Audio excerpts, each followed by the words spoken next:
It's about 8:30 in the morning on Tuesday, March 28th, 2023. The bull calves and the sheep have moved to the second row. That's between 400 and 800 feet down from the northern edge there. And we're on the, I think, third rotation. Yeah, it's Tuesday morning, the third rotation of this row. I started working on the website, and I'm putting together pages to kind of document what each rotation looked like for myself, but also for people who are interested in watching what happens. So my earliest video goes back to August, and if you looked at the pasture in August, everything was dead. There was a lot of ground cover. There was a lot of like dead grass and stuff like that, but we hadn't had any significant rain the whole year. Like, we'd get an inch there and an inch there, but you know, for a climate where we normally get 36 inches on average, some years we get 48 inches. You know, the plants just aren't adapted to that. So it was dry. I think in late August it rained like 5 inches, and this ground, oh boy, look at that come out. That's just running manure. Anyway, late August it rained 5 inches, and since then we've got 1 or 2 inches per month, right? And we get that in about half-inch increments every couple weeks. Yeah, that's pretty running manure. I did want to get some pictures of each of the cows. Here, let me see if I can get this cow.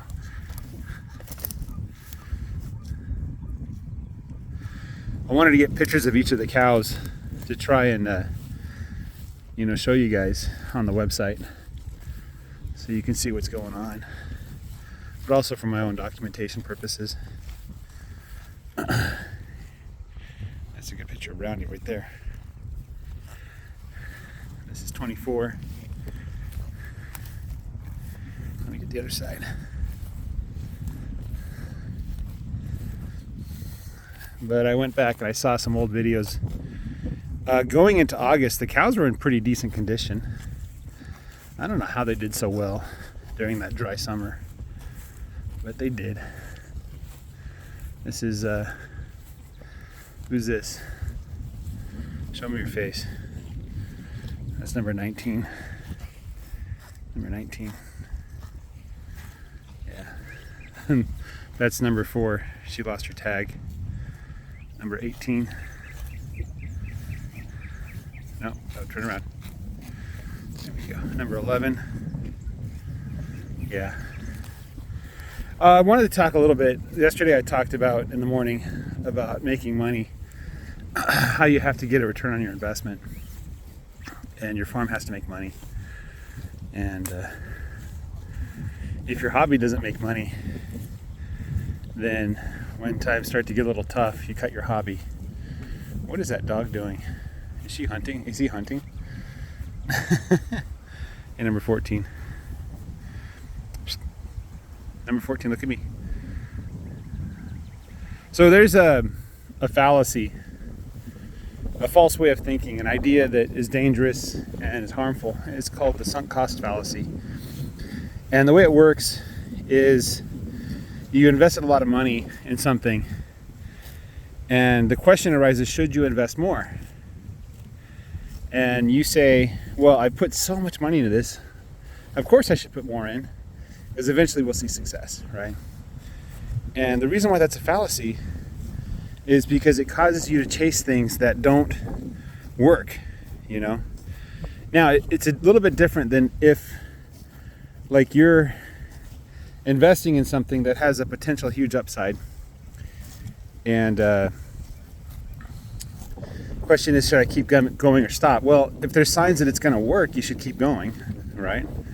But if those signs disappear, then don't keep going just because you put so much into it. Only keep going because it's a worthy investment.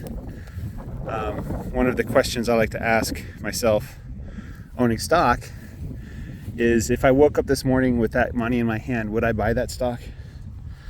if I woke up this morning with the stock in hand, would I sell that stock, right? That's kind of the objective reasoning you have to have with owning something. Another thing that people kind of don't realize about owning stuff, and some people say that owning property is a liability. Well, yeah, that's true to a degree. It's an asset in the sense that you can sell it, right? It's a little bit different than buying a stick of chewing gum and chewing on it.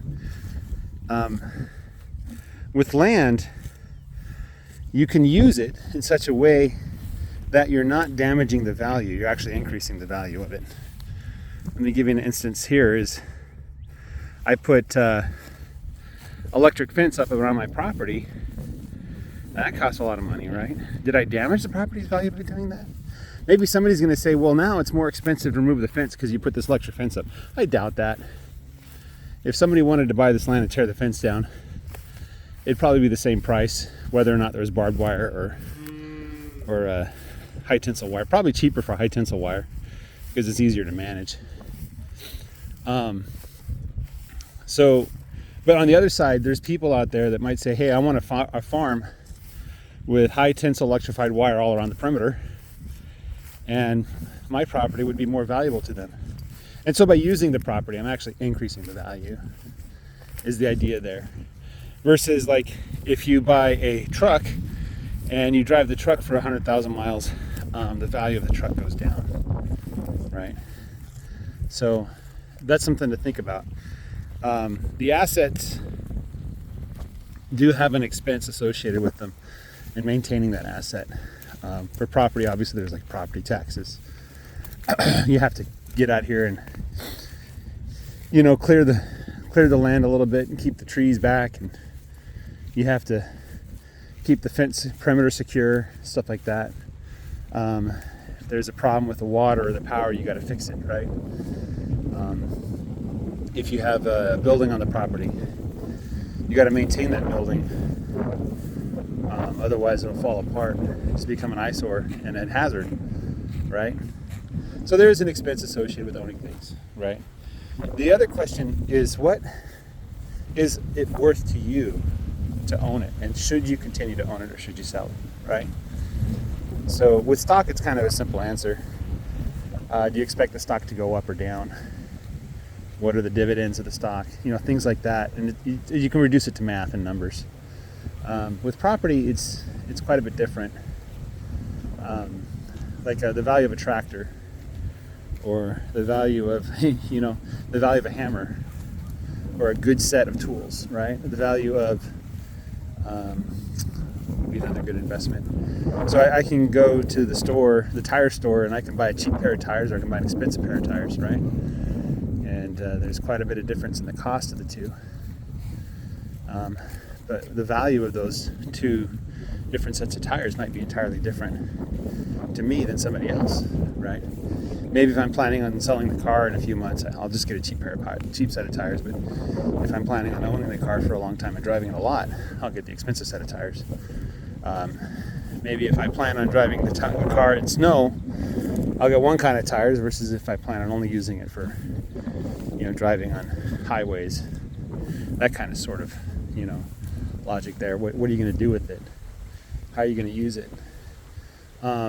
It's always a hard thing to calculate the value of those fixed costs versus the returns you get on the investment versus the utility you get out of it, right? So for me, installing the water lines, let's say that cost $10,000, right? The question is, how do I get that money back, right? Now, maybe when I sell the property, somebody will say, oh, you have a water line installed. Well, that's worth $10,000 to me. So I'm willing to pay $10,000 more, right? But the truth is, that water line over time is going to degrade. And one day, it's going to be a decision on whether to keep it going and repaired or to shut it down and replace it with a new water system. Because eventually, stuff fails. It falls apart, And so I have to take and realize that $10,000. Let's say the water system lasts 10 years. Well, that's $1,000 a year that I just spent. So can I recoup the $1,000 a year on that investment? I think so. I think that the number of cows, like that's what, one calf that I sell, half a steer, half a full-sized, maybe 1/3 of a full steer, right? So I got to think about stuff like that too. Then the other thing is like, say I spend $10,000 on the water system, $10,000 on the fence system, $10,000 on this, $10,000 on that, $10,000 on something else, right? Well, now I've run into a problem because all of my liquid assets, like my cash, whatever it is that I have that I can sell immediately, is gone, right? So when it comes to maintaining those systems that I've bought, I'm banking that I have future income that can pay for it, but I don't have the cash right now to handle it, right? That's another consideration, right? Cash flow is a real problem for starting businesses, especially successful businesses, because you have the customers lined up at your door. You want to deliver the product, but you need the cash in hand right now to buy the inputs, and get the machinery and hire the employees. Well, you don't have the sales yet to support that. And, let's say I was running a little factory. We're selling widgets for $100 a pop, right? I have a million customers that want to buy a widget. And that's $100 million in revenue right there, right? But I don't have $100 million in the bank right now. And I need to go and buy a $10 million machine and hire $10 million worth of employees. And I have to spend 6 months not making any money while I get the factory set up and everybody trained and running. Well, not to mention the $10 million of inputs, right? That's $30 million I need before I can make a single sale, right? Maybe what I can do is say, well, I can't sell 1 million of these units, but I can sell 10, make them out of my garage, hire a kid, keep my costs low and grow slowly. Well, then you run the risk of those million customers finding another solution. And so when you are scaled up where you can sell 1 million, there's only 5,000 customers left to want your product, right? And so that's kind of a conundrum there. You have to be careful with that sort of thing, because if I go and get a loan for $30 million and then I end up only selling, 4 million units, right? Then you subtract all the costs that I put in, the investments and stuff, and it ends up that I didn't make money. And the bank comes knocking on your door saying, hey, you promised to pay me this much each month with your sales. Well, if sales don't quite support that, see what I'm saying? Then the whole business fails, right? Because you miscalculated. Or the bank miscalculated, or whoever miscalculated. Somebody miscalculated, right? So you got to be really careful. And so one of the tricks to avoiding that conundrum is a lot of small businesses that I worked with, they just decided not to scale. They said, we're not going to target 1 million customers. We're going to target 1,000, right? Once we got 1,000 working, we'll think about 2,000 and then 10,000, We're going to grow gradually, and we're going to support our growth with our sales and our revenue. We're going to keep costs low from the beginning. We're not going to make big investments, right? Used to be on the internet, you had to buy a server room. You had to stock it with machines. That was expensive, right? Then server rooms started popping up everywhere, and they said, hey, we'll rent you space. Well, that's good, but you still had to buy the machines, right? Machines aren't cheap. And then Amazon came along and said, hey, you can rent machines, right? Now all of a sudden, the cost of starting your internet business is practically zero. You're just renting space on a machine to put your little website to see if it's going to work or not, And so I can go out there and I can spin up a website with a single developer and put it out there for a couple $100, and the maintenance costs are like $10 a month, right? So making that big investment really isn't necessary. So you can experiment with a lot of different kinds of businesses, right? So that's the trick is, keeping your assets, your investment low. You see what's going to happen. Anyway, that's kind of just more rambling. But so I really did struggle with the question on whether to buy the water system. I think it ended up costing like $4,000, maybe $5,000 total, plus my labor and my kids' labor, which really wasn't that bad. The fence as well, I think in total for all the materials. Oh gosh, I want to say $4,000 or $5,000. I have to go back and check, but it really wasn't that expensive, you know. And now I'm at the point where I'm not making any more investments in the land. Maybe I'll buy some hay. That's probably the last investment, you know. That's more to feed the cows. And now I'm growing my herd. Now the cows are nice because I can sell them any day. I can call up the sale barn and say, hey, I've got a bunch of cows I want to sell. I can get a fair price for them. I don't know, probably somewhere in the $1,000 range, you know. And so you're looking at, you know, what is this, 29 cows, you know.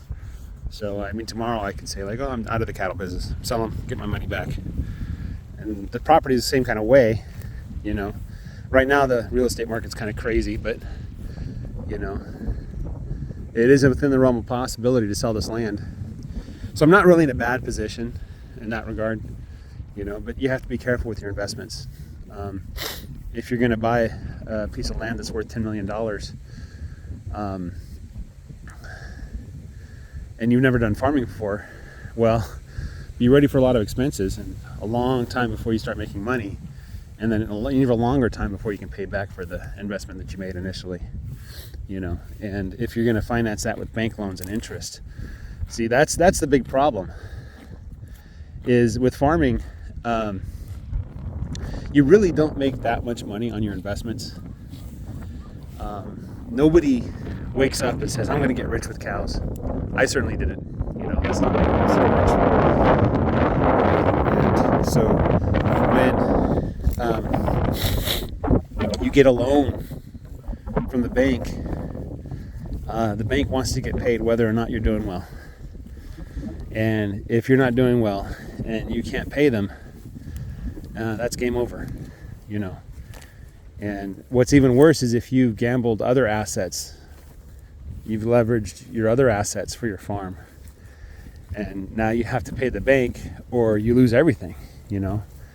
And you're back to square one, just like you were when you were young. Well, you don't want to be in that position, right? So you really got to seriously consider whether investing that money into the land and everything is something you can cover for a long time, you know. So anyway, that's kind of my thoughts on assets and investment. Just be wise. Don't screw it up. Don't get loans, you know. Don't put money into the land that you can't afford to lose, you know what I mean.